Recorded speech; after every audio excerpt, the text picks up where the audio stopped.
What is up, everyone? Jacob from Syndicate Yugi here, coming to you guys today with my first place undefeated Floowandereeze deck profile.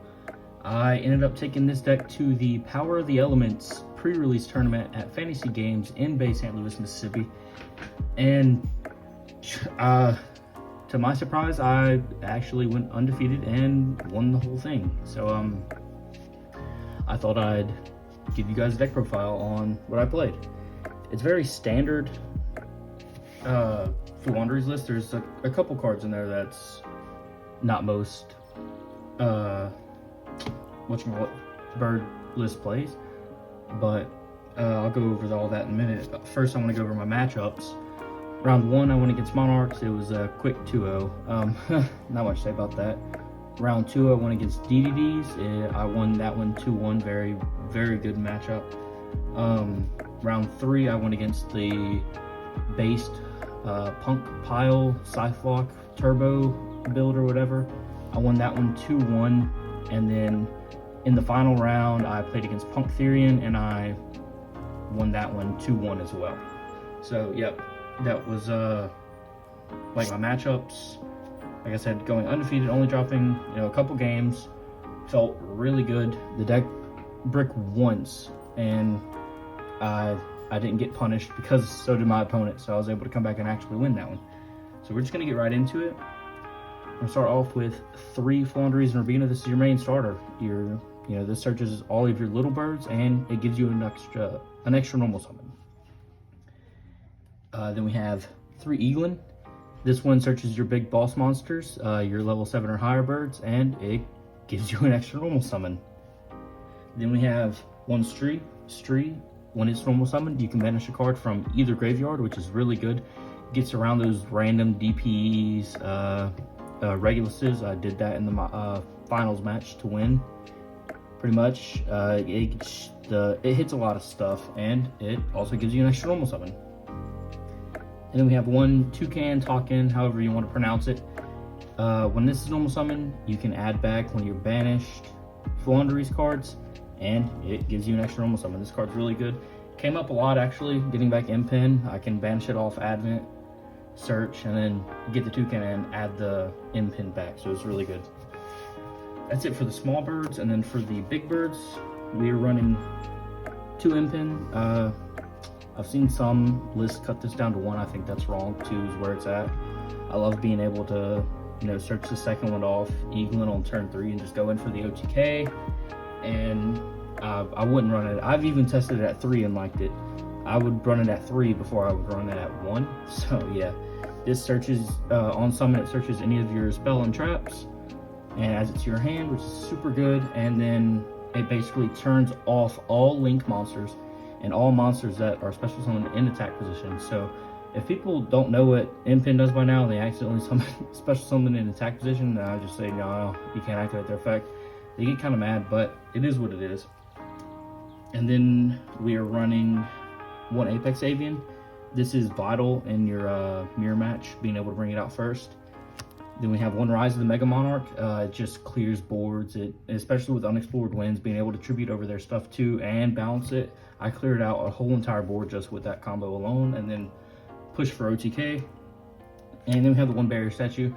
It's searchable off Rabina. It's easy normal summon.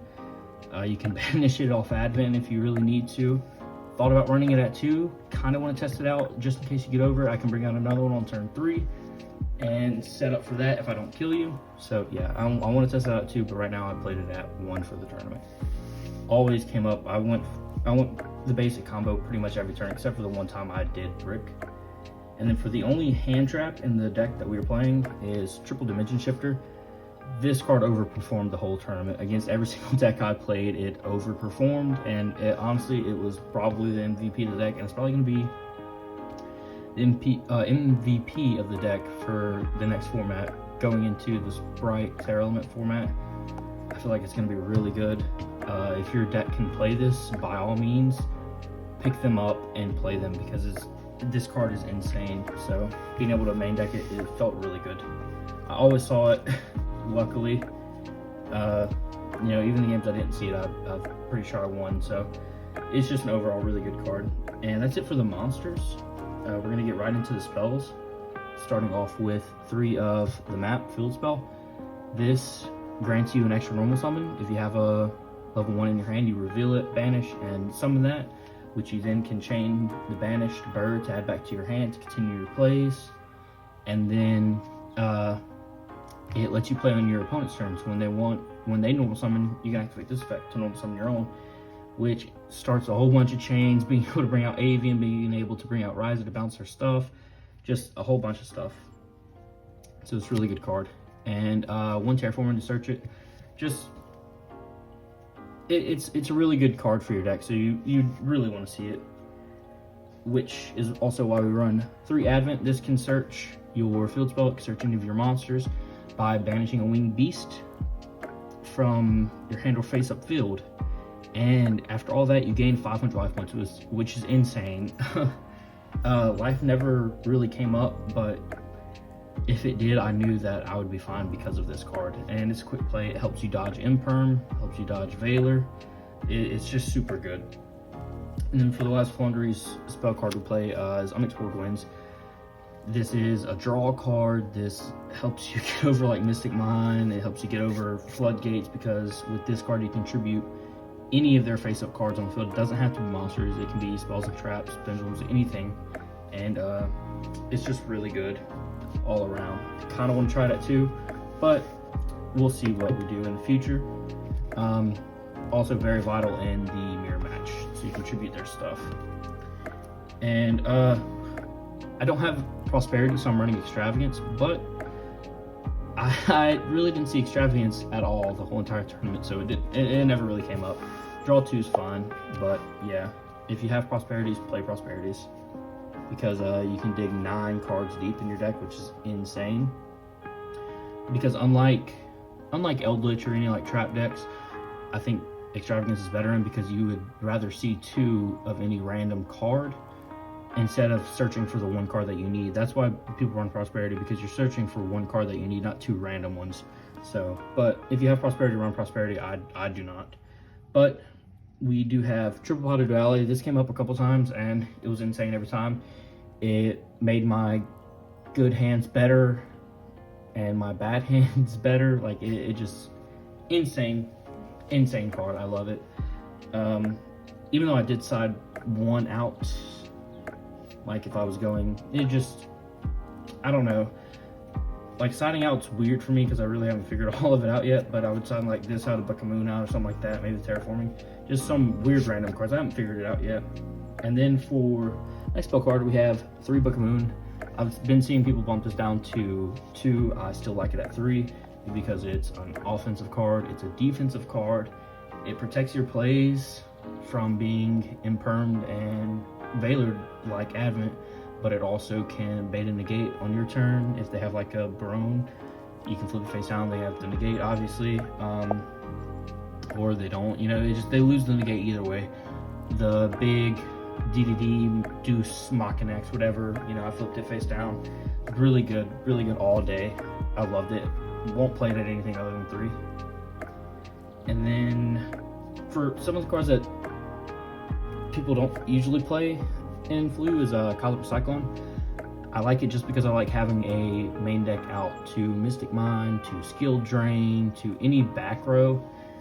So yeah, most people don't think it and they're like, yeah, you just want to scoop, you know, if I don't have Unexplored Winds to be able to tribute over it or whatever. But I'm like, no, I'm good because I know I have it in there somewhere. So you have to have the negate, honestly, to be able to do it. And I felt really comfortable with 2 in the deck because I saw it a couple times and it got over the field spell theory and field spell to stop them from protecting their monsters. It got over the DDD pendulum scales, so that was really good as well. It got over March of the Monarchs in round 1, so yeah, really good card. And then the 1 Called by the Grave, because it's just an insane card. Like you just gotta play it. Stop it from Ash, stop it from Droll. Just a really insane card. And that is it for the spells. We're gonna go into the traps. And for the first one we run, the Dreaming Town. This lets us play on our opponent's turn. It is a full field Book of Moon when you tribute summon, which is insane. This card is quite literally cracked. And then it's searchable with Pen, so that's really nice as well. And then I am main decking 3 Harpy's Feather Storm because I like to go first, and if I can win the die roll, you know, if I see it with like duality or extravagance, it's just so much better. So that's why I run all 3 of them. And this card also overperformed in my finals match against Punk Theory, and I was able to do it twice because I drew 2 of them. So yeah, game 1 was really crazy because he wasn't able to activate anything for 2 turns, and then I killed him on the next turn. So yeah, really good. That's it for the main deck. It's 40 cards. Not much I would want to change besides having the Prosperities over the Extravagance. So that's something I would change. But you know, hopefully the Mega Tins will have Prosperity because I got a case ordered. So be on the lookout for that. Gonna be opening up some with the life one here. Then we'll go into our extra deck. Doesn't really matter. First 3 cards are the only one that matters. Is Symbol Nightingale, Dino Magician, and Zeus. There's real cheeky plays where you can go into to, you know, just clear the whole entire board with Zeus. But literally that's the only other time I go into this. Like, this is the only time I ever go in. I didn't even touch my extra deck once. Like I said, I didn't even see Extravagance the whole tournament. So I never really looked at my extra deck. But yeah, if I'd had to go there, if I'd had to go into it, it was there. And then also just random stuff. We have Wind Pegasus Agnister, Deep Sea Prima Donna, Cypher Lord Omega. These are just good punishment, or not punishment, Maximus targets. Just being able to send. You know, each of them have their own effects. Then we have the Wind Charmer. We have Area the Water Charmer, and then a Nightmare Unicorn. Just like I said, none of this comes up, but I can actually do this and bring back a Baron de Fleur. So it obviously didn't come up, but if it did, it would be insane. And then we have the Farigite and the Shureg. Again, like it doesn't really matter. You could literally play 15 random cards in your extra deck.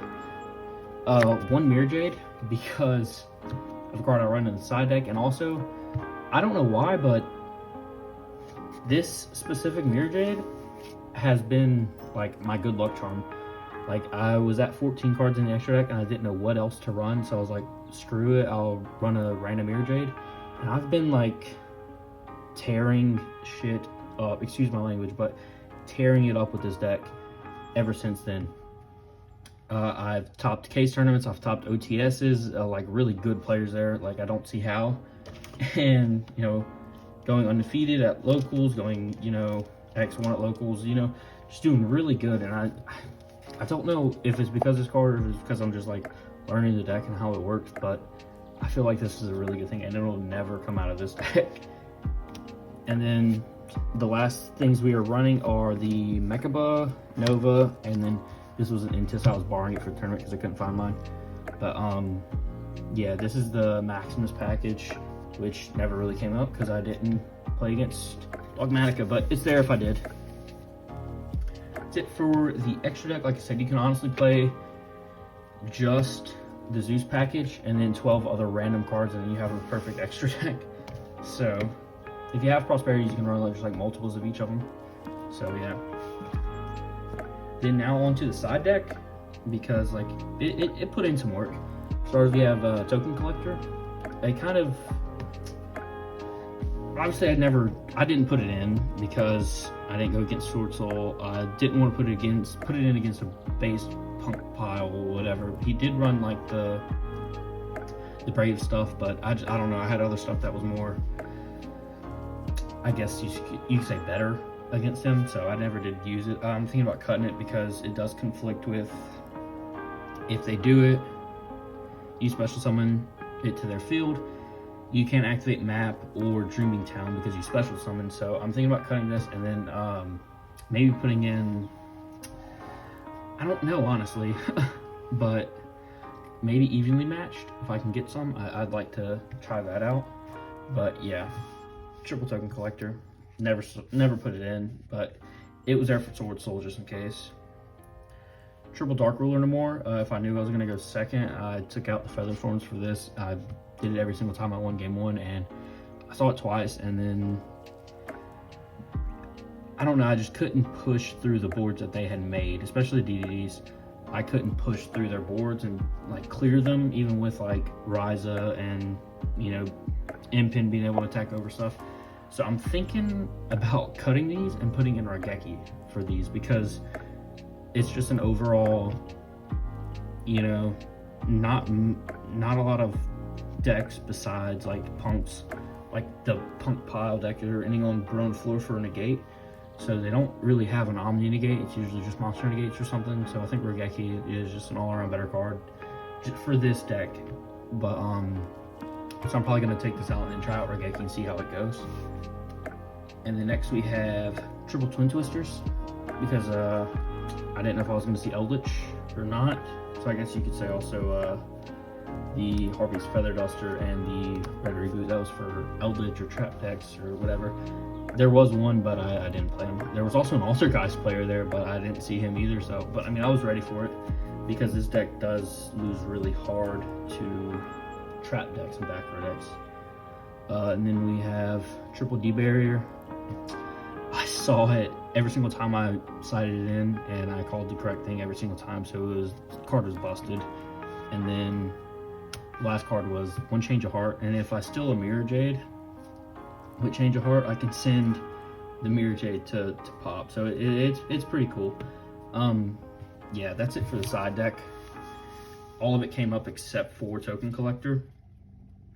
But yeah, guys, that's it for the deck profile. And you know, I hope you guys really enjoyed it. It's first video back in a while, and I was like, you know what, I won the pre-release, and I was like, you know, I'm really psyched. So I wanted to do a deck profile and showcase it to you guys, and I'll put up a picture somewhere in this video of like top 4 or whatever, just so you guys are like, know that I'm not just messing with you. But anyways, this is Syndicate Yu-Gi-Oh! Finally back with a new video for once. Probably gonna be opening up some more of this on the channel to try and pull some more souls and stuff, maybe put some stuff up there, put some videos on the channel. But come September, we're definitely gonna be opening up a case that we pre-ordered of the Megatins, trying to find those, you know, chase cards. Like I said, hopefully Prosperity is reprinted in it. Everybody cross their fingers. But yeah, and then maybe a review of the Crystal Beast structure deck when it comes out, and you know, just some random openings and like talk and stuff like that. So just want to say thank you guys for the continued support, and this is Jacob from Syndicate Yu-Gi-Oh! Signing out. Peace.